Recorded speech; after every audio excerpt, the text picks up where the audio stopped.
আসসালামু আলাইকুম রহমতুল্লাহ।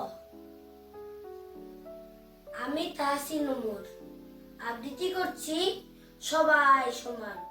লিখেছেন খন্দকার বুলবুল সরোয়ার। সাহাবীরা একদিন নবীজির সাথে মরু পাড়ি দিচ্ছিল মদিনার পথে।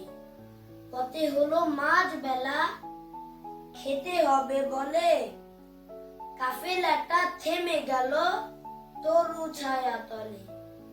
কেউ করে রুটি, কেউ বয়ে আনে পানি।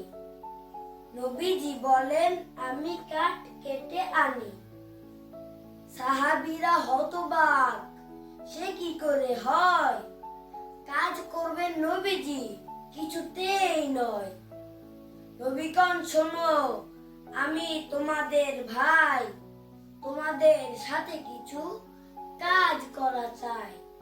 কাজে নেই সংকোচ, নেই অপমান। আদম সন্তান মোরা সবাই সমান। ধন্যবাদ।